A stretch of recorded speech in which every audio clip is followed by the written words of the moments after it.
अस्सलाम वालेकुम ख़वातीन हज़रात, मैं हूं आपका मेज़बान सुमैर। तो आज के नए प्रोग्राम में हम आपको खुशामदीद कहते हैं। दोस्तों, आज भी हमारे पास बहुत ज़बरदस्त किस्म की खबरें हैं, बहुत ज़बरदस्त किस्म की अपडेट्स हैं। लेकिन सबसे पहले हम बात करेंगे अलीज़ा शाह के बारे में। अलीज़ा शाह ने रिसेंटली एक ऐसी बात की है जिसे सुनने के बाद बहुत सारे इंडस्ट्री के जो मर्द हैं वो चौकंदे हो गए। उनको लगता है कि कहीं हमारे पोल ना खोल दे, क्योंकि अलीज़ा शाह ने कहा है कि इस इंडस्ट्री के जितने भी मर्द शादीशुदा हैं वो सारे के सारे अपनी बीवियों से बेवफाई कर रहे हैं, वो अपनी बीवियों से मुखलिस नहीं है, यानी कि एक नंबर के ठरकी हैं। अब इस इंडस्ट्री में शादीशुदा मर्द कौन कौन से हैं? सबसे पहले तो हैं हुमायूं सईद, फिर हैं वहाज अली, फैसल कुरैशी, फेरोज खान, दानिश तैमूर, फवाद खान। सभी जितने बड़े मेल स्टार हैं, एक्टर हैं, वो सब के सब शादीशुदा हैं। जिनका एक नाम है, जिनका एक कैलिबर है, वो सब के सब शादीशुदा है। अब अलीज़ा शाह के इस बयान के बाद जितने भी बड़े स्टार्स हैं वो सब के सब बड़े परेशान बैठे हैं कि न जाने अब किसका नाम लेगी। अब ये तो नहीं पता कि उनका इशारा किसकी तरफ था, लेकिन उन्होंने ये कह दिया है कि इस इंडस्ट्री के जितने भी शादीशुदा मर्द हैं, जितने बड़े स्टार्स हैं, वो सारे के सारे अपनी बीवियों के साथ मुखलिस नहीं हैं। इस पर बहुत सारे लोगों ने खामोशी इख्तियार की, लेकिन जो सोशल मीडिया के लोग हैं उन्होंने अलीज़ा शाह को बड़े आड़े हाथों लेते हुए कमेंट सेक्शन भर दिया कि अगर आप इस तरह से नंगापन दिखाएंगी, इस तरह के कपड़े पहनेंगी और इस तरह से लोगों के सामने आएंगी, और उसके बाद उन लोगों के सामने जो हर वक्त आपके साथ रहते हैं, जिनके साथ आप गले मिलकर सलाम दुआ करती हैं, जिनके साथ आपका बहुत ही खुला किस्म का मजाक है, वो कितना अपने आप पर कंट्रोल करेंगे। लेकिन ये बात सुनने के बाद बहुत सारे फेमिनिस्ट हैं, वो कहेंगे कि कंट्रोल करो ना भाई। अब जाहिर है पिछले दिनों आप सभी को बताया, थीका ऑडो ने कहा था कि यार ये जो कौन से एक्टर थे, अली रजा, हाँ, ये अपने सीने के बाल दिखा रहे होते हैं। उनकी चेस्ट के बाल देख कर मुझे बड़ी घिन आ रही थी। भाई अगर तुमने अपने चेस्ट के बाल दिखाने हैं तो वैक्सिंग करवा लो। अब वैक्सिंग करवाने वाला ये जुमला अगर कोई मर्द किसी फीमेल एक्ट्रेस के बारे में बोलता तो क्या होना था, ये मुझे बताएं। अब इसी तरह से अगर कोई मेल एक्टर ये कह दे कि इस इंडस्ट्री की जो आंटियां हैं, मेरा किसी की तरफ कोई इशारा नहीं है, लेकिन मैं ये कह रहा हूँ, ये आप सभी जानते हैं कि बहुत सारी बड़ी स्टार्स ये बात कह चुकी हैं कि इस इंडस्ट्री में हैरेसमेंट का सामना सिर्फ लड़कियों को ही नहीं बल्कि लड़कों को भी करना पड़ता है। अब अगर कोई लड़का ये कह दे उठकर किस इंडस्ट्री की जितनी भी आंटियां हैं, जितनी भी बड़ी हैं, वो हैरेसमेंट करती हैं, जितने नए लड़के आते हैं उनको ठरक की निगाह से देखती हैं, तो मुझे ये बताया कि ये कितना बड़ा ववेला मच जाता है, कितना बड़ा ड्रामा बन जाता, और कहते कि औरत की इज्जत नहीं की, औरत की इज्जत नहीं की। लेकिन अगर कोई औरत उठकर किसी मर्द के बारे में कोई भी बात करे तो नो प्रॉब्लम। ऐसा क्यों है भाई? ऐसा नहीं होना चाहिए। लेकिन आप लोग मुझे ये बताएं कि अलीज़ा शाह का इशारा किसकी तरफ होगा? यासिर नवाज, यासिर हुसैन, वहाज अली, हुमायूं सईद, इजाज असलम, अदनान सिद्दीकी, फैसल कुरैशी और भी बहुत सारे हैं। आप मुझे ये बताएं कि अलीज़ा शाह का इशारा किसकी तरफ होगा? फिरोज खान, दानिश तैमूर, बड़े हैं भाई, जिसकी तरफ आपको लगता है वो कमेंट सेक्शन में ज़रूर लिखिएगा, और देखते हैं कि आप लोगों का इशारा किसकी तरफ है, कि अलीज़ा शाह किसको इशारा कर रही हैं और किसको कह रही हैं कि पुत्र तू ठहर, हुण तेरियां सारियां शिकायतां तेरी बेगम नूं भी लासा ते पूरे मुल्क नूं भी लासा। देखते हैं अब किसकी तरफ आता है इशारा, कमेंट सेक्शन में जरूर बताइएगा। चलते हैं नेक्स्ट खबर की तरफ और बात करते हैं किंजा हाशमी के बारे में। तो किंजा हाशमी ने एक इंटरव्यू में दिल टूटने के सवाल पर बड़े दुखी अंदाज में कहा कि दिल टूटने का दुख और तकलीफ लोग क्या जाने। जब मैं ये देख रहा तो मेरे जहन में फौरन इमरान अशरफ यानी कि इमरान भाई आए। मैंने कहा अगर इमरान अशरफ यहाँ होते तो फौरन दुखी आत्मा ऐसे निकल कर सामने आती और कहती दिल टूटा था, कैसे टूटा था, ओए होए होए होए, वो ओवर एक्टिंग होती। लेकिन यहाँ पर ओवर एक्टिंग नहीं की गई, लेकिन उन्होंने बातें बड़ी कमाल की। किंजा हाशमी कहती हैं हाँ दिल टूटा, बहुत जोर का टूटा, बहुत जोर का टूटा और दिल किरची किरची हो गया।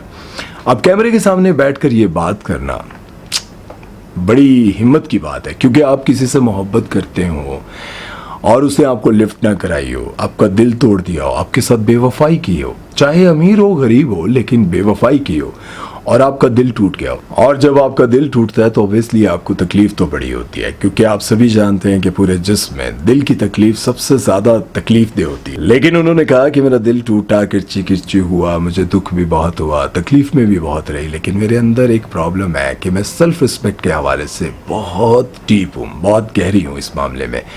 मैं सेल्फ रिस्पेक्ट के हवाले से कोई कॉम्प्रोमाइज नहीं करती, इसलिए मैंने उस शख्स को महसूस ही नहीं होने दिया कि मैं तुम्हारे बगैर मर जाऊंगी, तुम्हारे बगैर मैं जी नहीं सकती। मैं उसके सामने ऐसे जीती रही जैसे मैं चिल माहौल में हूँ, बिल्कुल खुश हूँ, लेकिन मेरे अंदर क्या हो रहा था ये मैं बयान नहीं कर सकती। मुझे बड़ी तकलीफ थी, लेकिन अब मैं ये उसको खुशी नहीं दे सकती थी कि वो ये सोचे कि किंजा हाशमी उसके बगैर जो है दुखी है, उसको तकलीफ़ हो रही है, वो मेरे बगैर मर जाएगी।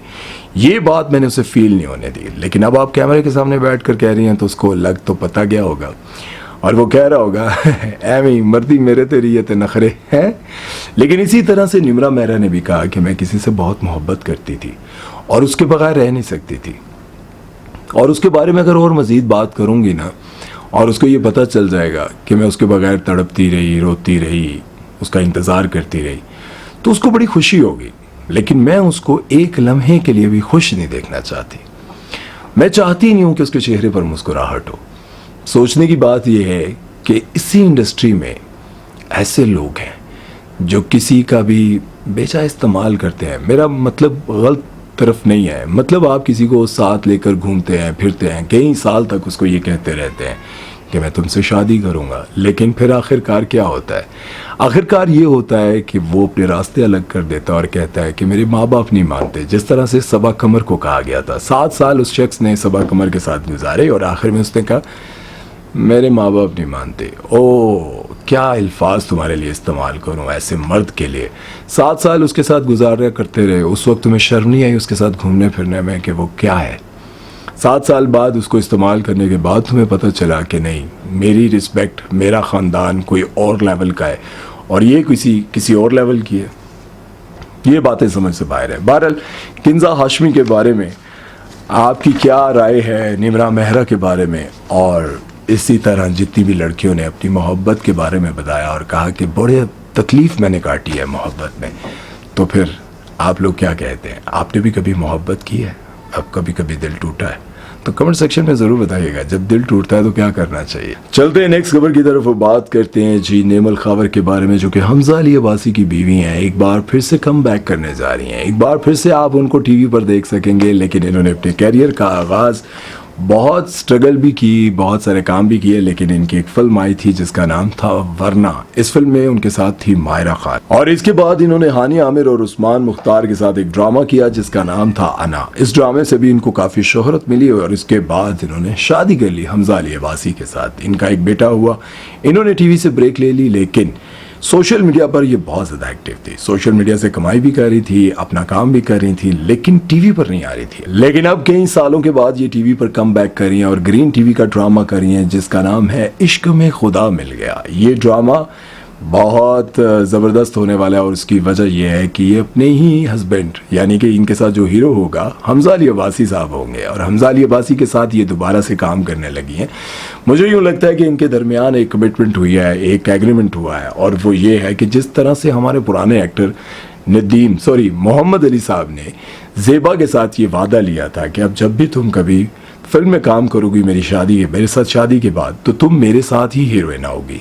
लगता है इसी तरह से हमजा अली अब्बासी ने नेमल खावर के साथ वादा लिया है कि अब जब भी आप काम करेंगी तो मेरे साथ ही हीरोइन आएंगी, मेरे अलावा आप किसी के साथ काम नहीं करेंगी। क्या लगता है आपको, इनका ये ड्रामा हिट होगा? आप लोगों को इंतज़ार है, आप लोगों को कैसा लगेगा? इस बारे में अपनी राय ज़रूर दीजिएगा। और आप क्या समझते हैं, नेमल खावर के साथ कोई और हीरो होना चाहिए था, और कौन होना चाहिए था? या फिर हमजा अली अब्बासी के साथ कोई और हीरोइन होनी चाहिए थी, फिर कौन होनी चाहिए थी? और इसके साथ एक और बड़ी खबर इसी ड्रामे के हवाले से, इसी ड्रामे में सिस्टोलॉजी की राबिया फैसल भी काम करने जा रही हैं। वो पहली बार इस ड्रामे में, यानी कि पाकिस्तानी टीवी चैनल के बड़े किसी प्रोजेक्ट में आपको नजर आएंगी। और ऐसा नहीं है कि ये पहली बार ट्राई करने जा रही हैं या एक्टिंग करने जा रही हैं। जब ये फेमस नहीं थी तो ये सारी बहनें बहुत सारी शॉर्ट फिल्म्स बनाने में, काम करने में, और बल्कि इनकी जो बड़ी बहन है वो तो बहुत ज़्यादा बोल्ड किस्म के सीन्स और इस तरह की कहानियों में भी काम करने के लिए एग्री थी, और उन्होंने किया भी। लेकिन अब इस बारे में आप लोगों की क्या राय है? आप लोगों को क्या लगता है कि राबिया फैसल टीवी पर अपनी जगह बना पाएंगी? और आपको क्या लगता है कि इनको सिर्फ व्लॉग्स ही बनाने चाहिए थे, या फिर ड्रामे में आकर इनको कोई पॉपुलैरिटी मिलेगी या इजाफा होगा? इनकी एक्टिंग, इनकी पर्सनालिटी के बारे में आप लोग अपनी राय ज़रूर दीजिएगा। चलते हैं नेक्स्ट सेलिब्रिटी की तरफ, नेक्स्ट खबर की तरफ। ये वो खबर मैं आपको बताने जा रहा हूँ जिसके बारे में मैं कई बार बात कर चुका हूँ और गुस्से से भी कर चुका हूँ, हर तरह से कर चुका हूँ, क्योंकि मैंने इस इंडस्ट्री में वक्त गुजारा और मुझे पता है कितने बेहिस लोग हैं इस इंडस्ट्री में। और अभी हमारे एक एक्टर हैं, पुराने एक्टर हैं, पहले राइटर हुआ करते थे, इनका नाम है मोहम्मद अहमद साहब। आजकल तकरीबन हर ड्रामे में बाप का किरदार अदा कर रहे होते हैं और हर ड्रामे में तकरीबन मर भी जाते हैं। मतलब जिस तरह से ड्रामा सीरियल मेरे पास तुम हो इन्होंने किया था और उसी से इनको फेम मिला था, उससे पहले ये तकरीबन सिर्फ राइटर ही थे।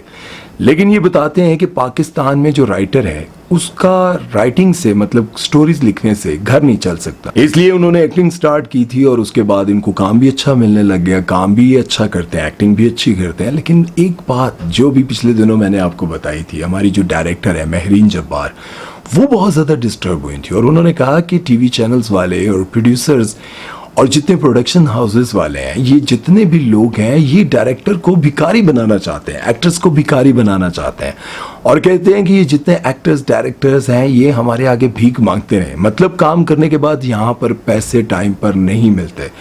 और सिर्फ इनको ही नहीं बल्कि टीवी चैनल्स जो हैं वो प्रोड्यूसर को बहुत देर से टाइम से मतलब बहुत देर से पैसे देते हैं, उसको बड़े जतन करने पड़ते हैं और उसके बाद जितने एक्टर्स हैं उनको तो पैसे मिलते ही नहीं। और जितने सीनियर एक्टर हैं हमारे, मतलब जो A+ एक्टर हैं, भाई वो कहते हैं 50% पहले दे दें, फिर वो क्या करते हैं आधे पैसे दरमियान में ले लेते हैं, फिर जो थोड़े बहुत पैसे रहते हैं उस वक्त वो डेट्स ही नहीं देते, मतलब रिकॉर्डिंग शूटिंग के लिए टाइम ही नहीं देते। वो कहते हैं कि आखिरी वाली पेमेंट दे दें तो हम आ जाएंगे।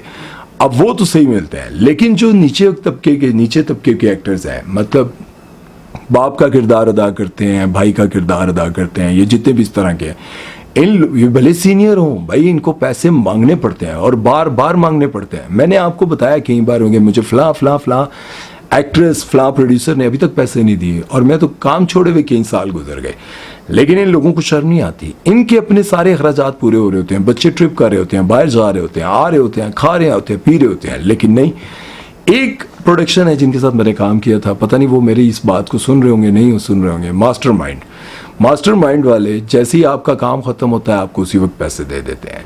हम टीवी वाले जितने भी हैं, मोमेंट प्रोडक्शन वाले या जितने भी ये लोग हैं, ये आपका वो लिख के रख लेते हैं, आपको मिल जाएंगे ये वो।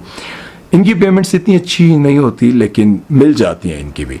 लेकिन इनके जो आगे लोग होते हैं वो बहुत ज़्यादा तंग करते हैं, नुसरबाजियाँ करते हैं। भले मैं नाम भी ले लूँगा अगर कोई मुझसे पूछेगा कि कौन सा हम टीवी का मोमल या MD या ये जितने भी हैं इनमें से कौन सा ऐसा बंदा है जिसके साथ आपका वास्ता पड़ा था और उसने आपके पैसे, मैं बिल्कुल बता सकता हूँ। और उस शख्स ने अभी तक मेरे पैसे दिए भी नहीं है, ठीक है। उसने मेरा कहा था इजी पैसा नंबर इसी पे है ना, हाँ अगर वो सुन रहा है तो उसको पता चल गया होगा, ठीक है। अब जब हमने ये रिकॉर्डिंग की थी तो सख्त सर्दी थी, बर्फ पड़ी हुई थी और उसमें मैं सभी को लेके जा रहा था साथ साथ और वहाँ पर हम रिकॉर्डिंग कर रहे थे। रात को हम वापस आते थे, सुबह हम फिर जाते थे, लेकिन उसके बावजूद उस बंदे ने पैसे रखे, ठीक है, और आज तक उस बंदे ने पैसे दिए नहीं है। तो ये इस इंडस्ट्री की सबसे बुरी बात है। पाकिस्तान और इंडिया में ये काम आम है, बाहर का मुझे नहीं पता ये हॉलीवुड में क्या सीन है, वहाँ तो किसी के पैसे कोई रख नहीं सकता, अगर कोई रखेगा तो फिर उसको भुगतनी पड़ती है भाई, वो तो फौरन सू कर देते हैं। सू नहीं यार, एक तो तुझे समझते ही नहीं हो, सू मतलब केस कर देने यार, समझिया करो गाला। बहरहाल आज तक के लिए इतना ही, उम्मीद है कि मेरी बातें आपको समझ आई होंगी। अपना बहुत सारा ख्याल रखिएगा, दुआ में याद रखिएगा। सुमैर चौधरी को दीजिए इजाज़त, अल्लाह हाफिज़।